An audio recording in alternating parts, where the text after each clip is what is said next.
이날 곧 안식 후 첫날 저녁 때에 제자들이 유대인을 두려워하여 모인 곳의 문들을 닫았더니 예수께서 오사 가운데 서서 이르시되 너희에게 평강이 있을지어다.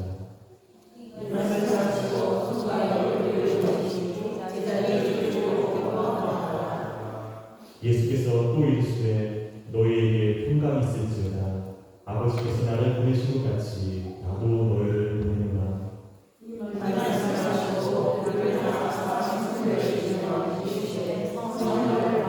같이 읽겠습니다. 너희가 누구의 되는지 사함을 사여줄 것이요 누구의 되는지 그대로 되면 그대로 있으리라 하시리라. 저는 말수가 무척 적고 또 혼자서 조용히 책을 읽고 또 조용히 글을 써보는 것을 좋아했던 그런 청소년기와 청년 시절을 보냈습니다. 아마도 어린 제가 느끼기에 아버님께서 일찍 돌아가셔서 늘 위태로워 보였던 그런 가정 환경과 또 그에 대한 아들로서 제 나름대로의 어떤 책임감 같은 것들이 어떤 저를 스스로 더 그런 모습으로 좀 몰아가는 것은 아니었을까 되돌아보곤 합니다. 그렇게 진지하게 삶에 대한다 하더라도 제 힘으로 문제가 해결됐던 건 결코 아니었다지 않지요.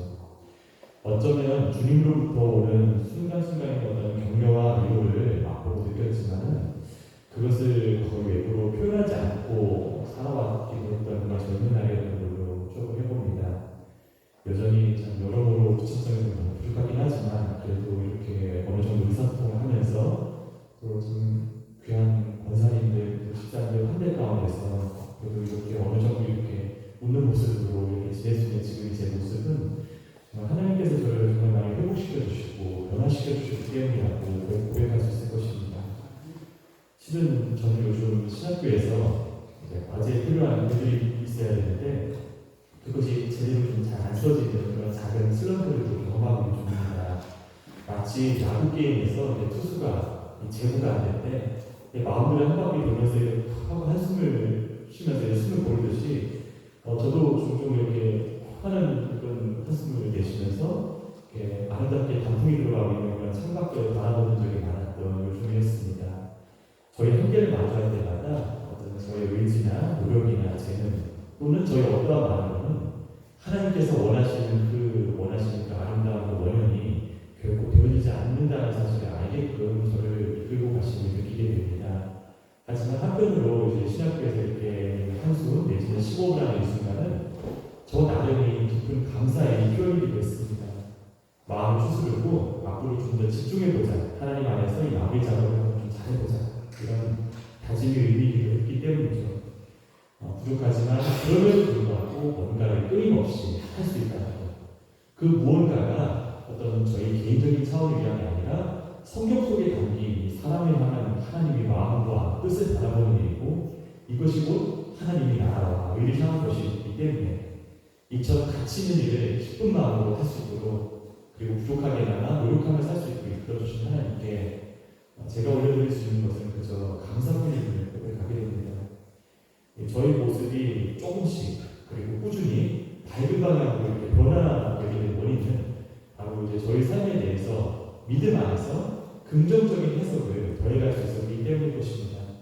하나님께서는 나를 사랑하시고 존중하시고 앞으로 놀라운 계획을 갖고 계시다는 사실 그리고 지금 온전한 감사와 겸손을 만들기 위해서 지금 잠시 어려움을 겪게 하시고 계시지만 이 시간을 잘 통과했기 때문에 앞으로 또 예비된 그 길을 기쁨 가운데 걸어가실 것이다 하면서 저 자신을 믿음 안에서 해석하고 바라볼 수 있는 것이기 때문인 것이죠.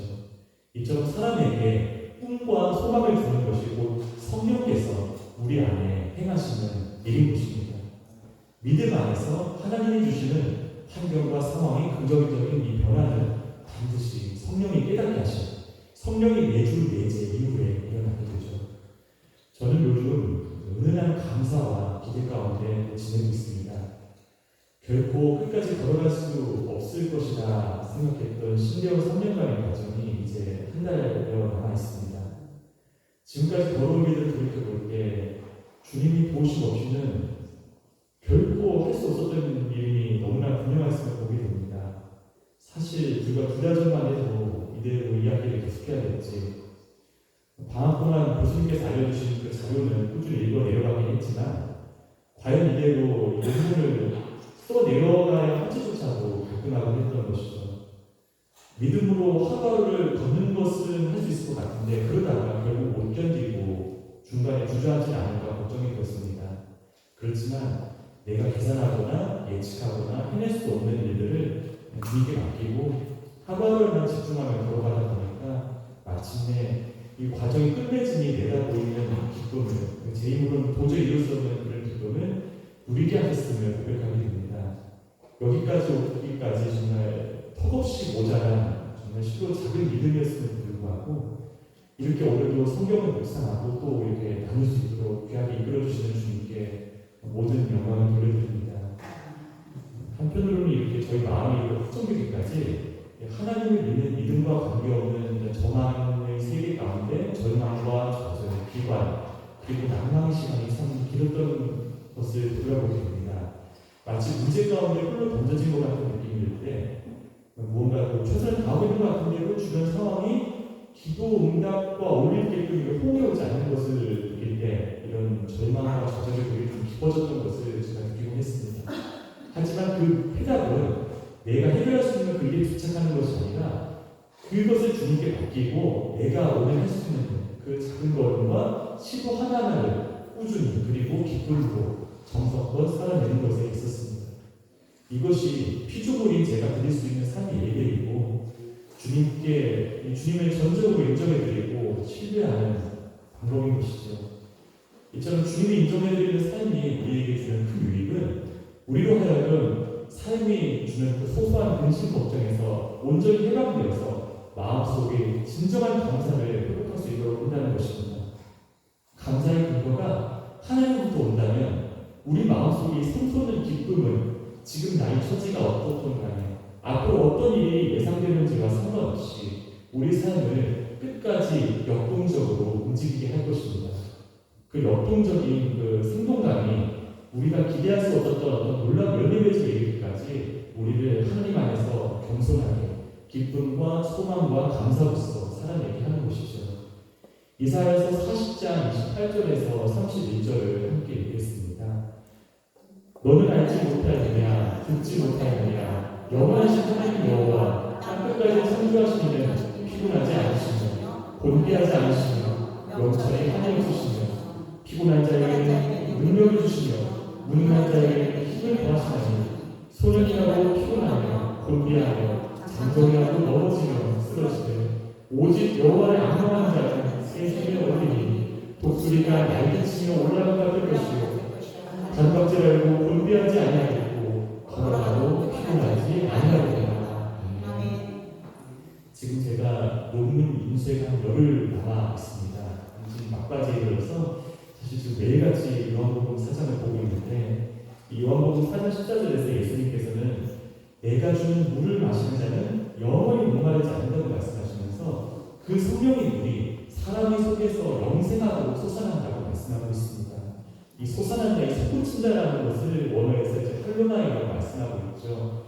화학에서 이 할로나이 원소 혹시 알고 계신 분이 계신지 모르겠는데 어떤 물질의 에너지를 받게 되면 확 이게 높은 수준의 에너지를 막 발산하게 되는 건데 그 언어의 원어가 아마 이 할로나이인 것 같습니다. 근데 이 단어가 그 그리스어 구약성경 70인역에서 사사기 14장이나 15장에 사무엘상 10장에서 하나님의 영이 삼손에게 임할 때, 하나님의 영이 사울에게 임할 때, 그 우리를 향한 그 하나님의 인재를 나타내는 그 단어와 동일하다는 점을 알게 되었습니다. 우리 심령에 주님께서 오시면 우리 마음이 새롭고 역동적이 되면서 인간의 눈으로는 바랄 수 없는 중에도 그 믿음 안에서 감사와 소망으로 샘솟게 되는 것이죠. 이미 주님께서 하셨다, 이루셨다, 이끄신다고 같은 이 성령의 위로가 이것을 뒷받침해 주는 것입니다. 문제의 크기와 그 여파로 예상되는 부정적 결과가 아니라 주님의 섭리와 계획이 이루어지고 있으면 이미 이루어졌음을 믿음으로써 오는 그 평안이 우리 마음에 허락되는 것입니다. 내가 해야 될 일들이 그 무거움과 그 일을 감당하기에는 턱없이 부족한 나의 영향이 아니라 나와 함께 하심으로써 이 일을 능히 이루도록 하실 것이며 이미 이것을 기반으로, 이 성취를 기반으로 그 너머의 놀라운 일들을 준비하고 계신 주님이 지금 나와 여전히 함께하고 계시고 그 함께하심이 기뻐하고 계시다는 이 인식을 계속 우리 속으로 기도와 감사와 찬양으로 되뇌이면서 바라보게 되는 것이죠. 그렇습니다. 이 같은 주님의 인재는 우리에게 소망을 줍니다. 성령의 역사는 좌절과 절망의 자리에서 벗어나서 주님 안에서 앞으로의 삶에 대한 믿음이 기회를 갖도록 합니다. 마음이 고통으로 잠시 주저앉아 있을지언정 이내 다시 일어나서 새 힘을 얻은 가운데 앞을 향해 즐겁게 달리도록 합니다. 그 매일매일 다른 질은 너무나 소중하고 기쁜 것이어서 마침내 어떤 상황에서도 결코 마음이 지치거나 꺾이지 않게 되기에 이릅니다. 지금 내가 하는 이 일이 하나님께서 내게 부탁하시고 기뻐하시기에 하는 경륜 그리고 이 귀한 복음의 생명수를 우리의 신령의 삶에 영원토록 허락하고자 하는 이 선하신 영적인 의도가 우리를 향한 하나님의 마음임을 깨닫게 되기 때문입니다. 이것이 예배와 기도, 말씀과 찬양의 삶을 통해 주님을 우리 마음에 품고 살아가는 꿈을 이루는 교회 성도님들에게 허락된 것이고 마땅히 누리셔야 되는 하나님의 축복인 것입니다. 인간은 혼자 힘으로 살아갈 수 없도록 만들어졌습니다. 성경을 볼 때마다 사람은 하나님과의 소통을 위해서 이런 하나님과의 교제와 관계 맺음 가운데 살아갈 수 있도록 만들어졌음을 거듭 확인하게 됩니다. 그렇지만 우리가 삶을 통해 느끼는 여러 거부와 어려움들은 소통에 필요한 마음의 문을 나 스스로 걸어 잠그도록 만듭니다. 그것은 감당할 수 없는 주변 일들에 대한 어떤 두려움일 수도 있고 누구도 내 상황과 사정을 이해해 줄 수 없을 것이라는 어떤 감정적 좌절 때문일 수도 있습니다. 하지만 그런 두려움과 고립은 우리로 하여금 더 문제에서 벗어나기 어렵도록 만들고 오히려 그 문제가 주는 부담감을 더 무겁게 느끼도록 하는 역할을 하게 되는 것이죠. 우리는 하나님을 향하여 마음의 문을 열어야 합니다. 문을 닫았을 때 얻을 수 있는 최선의 결과는 기껏해야 현상 유지에 불과할 뿐입니다. 그리고 그나마도 일시적인 것일 뿐입니다. 내 마음이 무너지면서 내게 주어진 어려움 동안 더욱 나를 짓누르게 될 뿐이죠. 주님 안에서 그 섭리 안에서 내가 살아가고 있음을 바라볼 때 그리고 그가 기뻐하시는 일을 하면서 살아갈 때 우리 마음문이 열려있는 그 공간을 통해서 성령이 역사하시는 것입니다. 그러므로 예배의 자리는 곧 나의 마음문을 주님께로 여는 자리라고 할 수 있습니다. 내가 그리스도를 힘입고 그를 닮아갈 수 있도록 성령이 주어지는 생명의 자리인 것입니다. 오늘 본문은 부활하신 예수님께서 제자들에게 나타나신 장면을 우리에게 전하고 있습니다.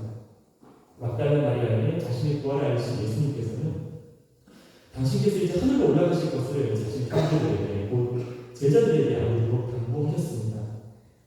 마리아는 제자들에게 예수님을 부활하는 사실을 알리고 예수님께서 말씀하신 바고 예수님의 승천이 임박했다는 소식을 제자들에게도 알렸습니다.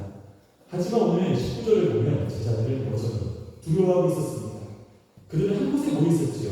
그날은 바로 예수님이 부활하신 날 저녁이었던 것입니다. 십자가에 못 박히신 지 사흘째 된 날 그 저녁이었던 것이죠. 예수께서 다시 사셨다는 소식을 전해 들었지만 그들은 이를 확인하지도 확신하지도 못했기에 여전히 그들의 마음은 어려울 가운데 있었던 것입니다.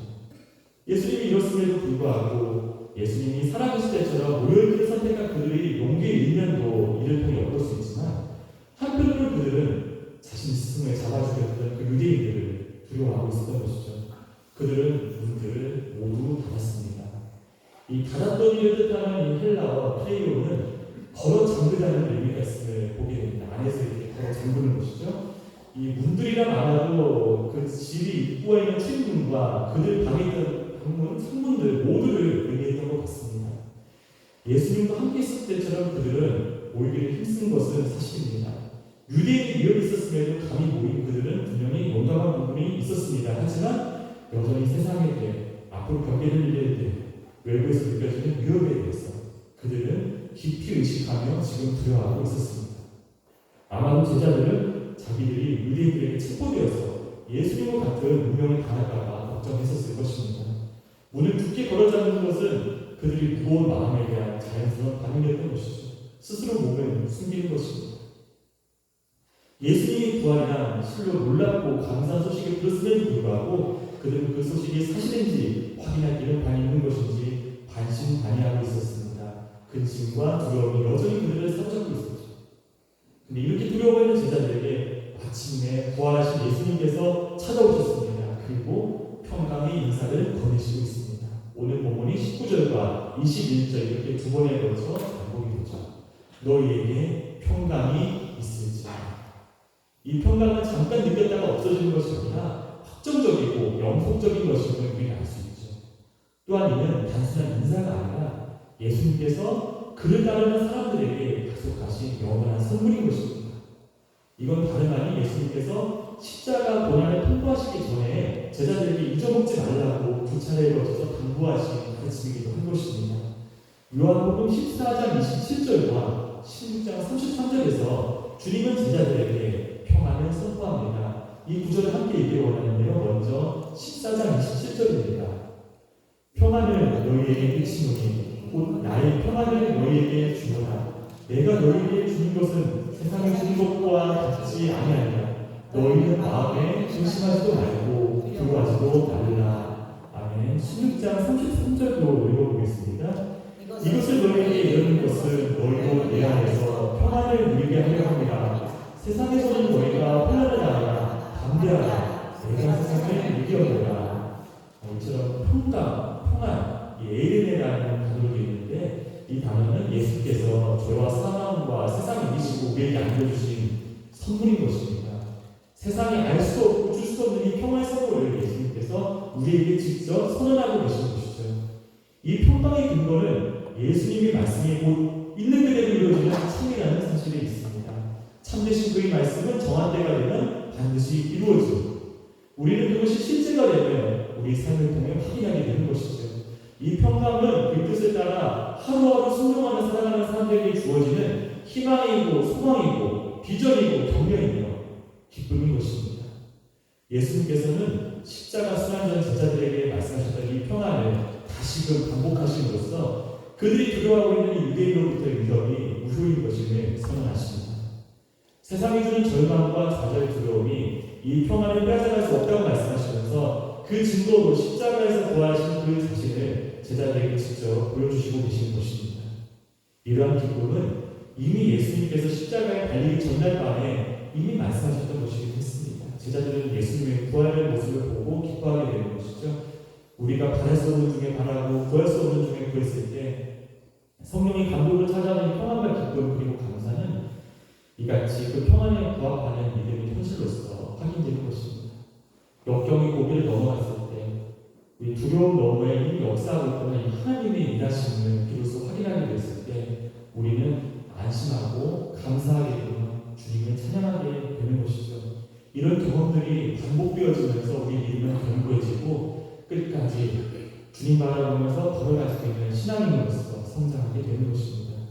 요한복음 16장 22절입니다. 22절을 함께 읽었으면 좋겠습니다. 지금은 너희가 근심하나 내가 다시 너희를 보니 너희 마음이 기쁠 것이요 너희 기쁨을 빼앗을 자가 없으리라.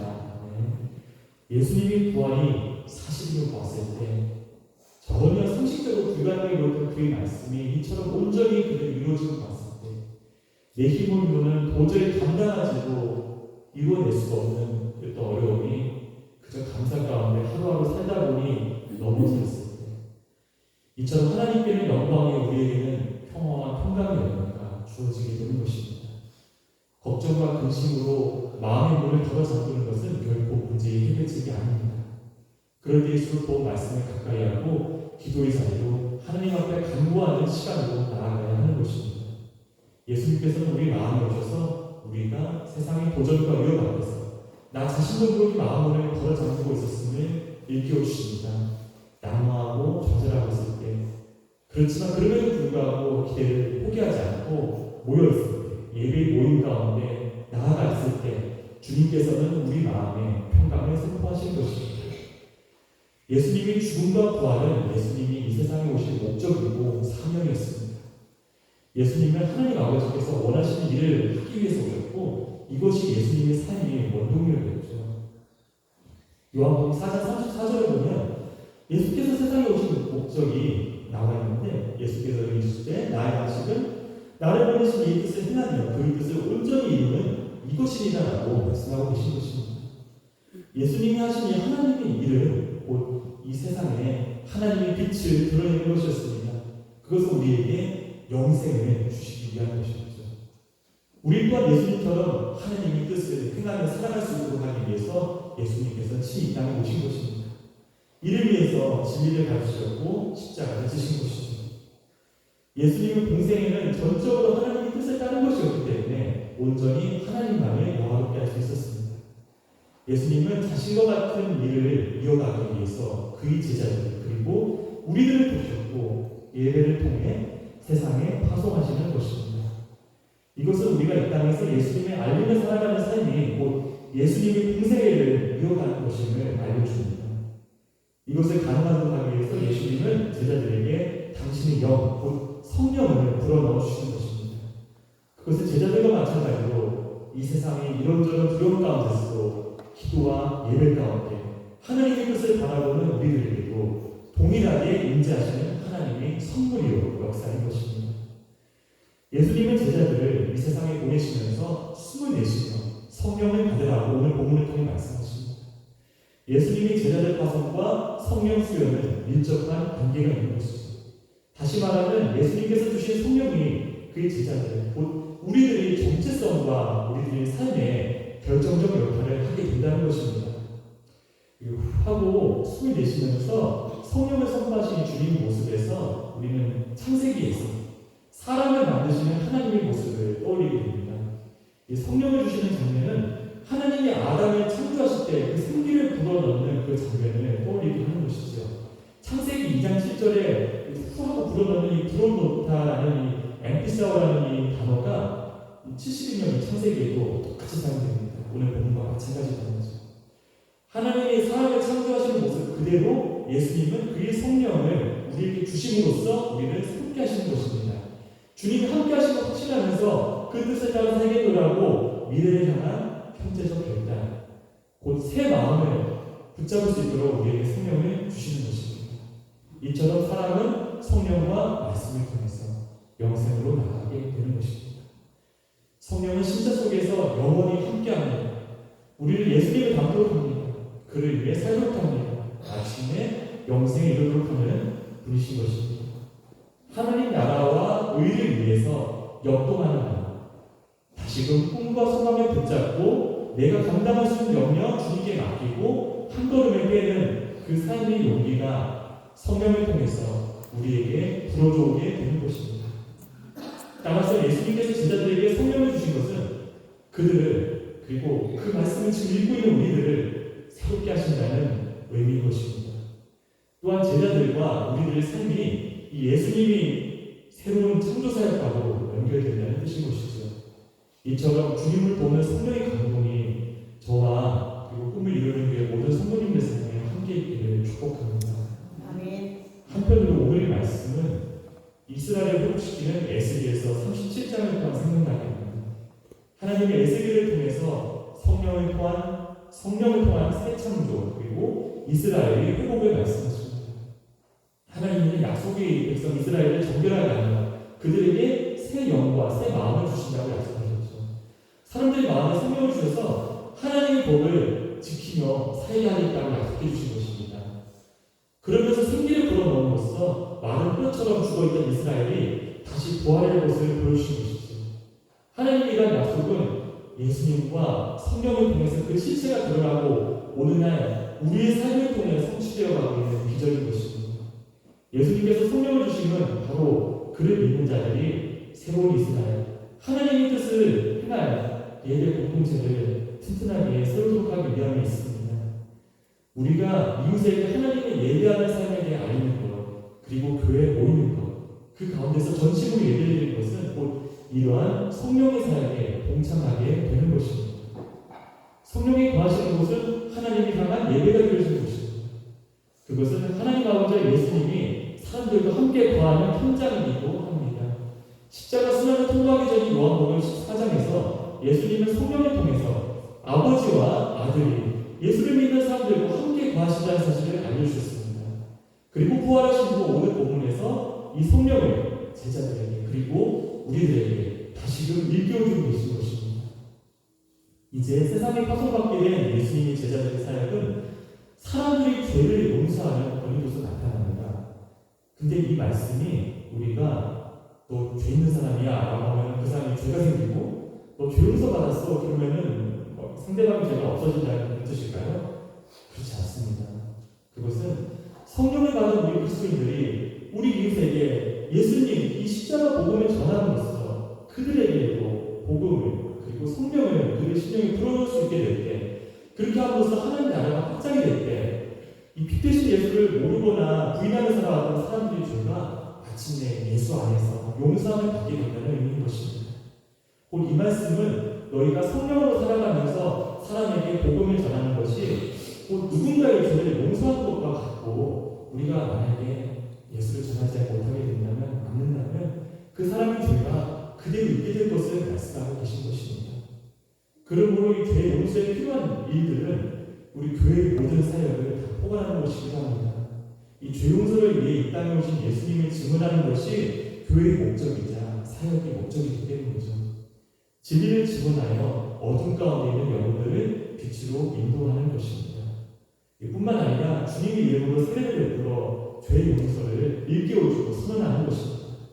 이를 통해 우리 영혼은 그리스도 안에서 성령 내주하심으로 끊임없이 성장하게 되며 날마다 죄를 멀리하며 거룩해지게 되는 것입니다. 우리는 성령의 받음으로써 예수님과 함께 하나님이 사시는 대사가 되는 것입니다. 너희가 누구의 죄를 용서하면 그 사람의 죄를 용서하고 너희가 용서하지 않으면 그 사람을 용서받지 못한다. 이 말씀은 예수님께서 제자들에게 천국 열쇠를 주시고 너희가 무엇이든지 땅에서 매면 하늘에서도 매일 것이요 무엇이든지 땅에서 풀면 하늘에서도 풀리리라고 말씀하신 마태복음 16장 19절과 18장 18절과도 밀접한 관련이 있습니다. 마태복음에서도 요한복음에서도 모두 실제 이 사람의 죄의 용서는 하나님의 권한이며 믿는 사람들은 하나님이 예수님을 통한 하나님의 전적인 용서를 전하는 사절단임을 알 수 있습니다. 우리는 하나님의 말씀을 따라 살아감으로써 성령께서 주시는 이 생소는 기쁨의 마음을 쫓아서 감사와 기대로 역동하면서 살아감으로써 이 예수님을 닮은 모습으로 오히려 이웃을 대함으로써 복음의 열매를 이웃에게 끼칠 수 있습니다. 또한 교회의 예배와 전도 사역의 중보기도로 도우미로 때로는 보이지 않는 격려와 후원의 손길로 혹은 기도의 중보의 손길로 잃어버린 영혼들을 교회로 인도해 나오는 섬김으로써 이 같은 성령의 사역에 참여할 수 있죠. 지금 우리 눈앞에 종종 난감한 여건이 있을지라도 이런 일들을 방해하는 어떤 어려움이 있을지라도 우리는 하나님 안에서 이 교회의 사역으로서 허락된 이 일들의 귀함을 기억하면서 하나님 나라와 그 일을 향해서 그리고 교회를 향해서 우리의 마음을 열어야 할 것입니다.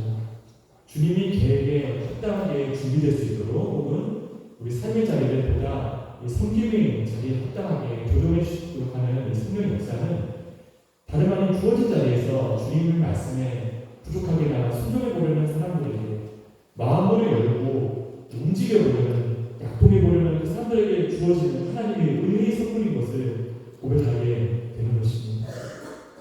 끝으로 나누는 찬양은 아무것도 두려워 말라입니다.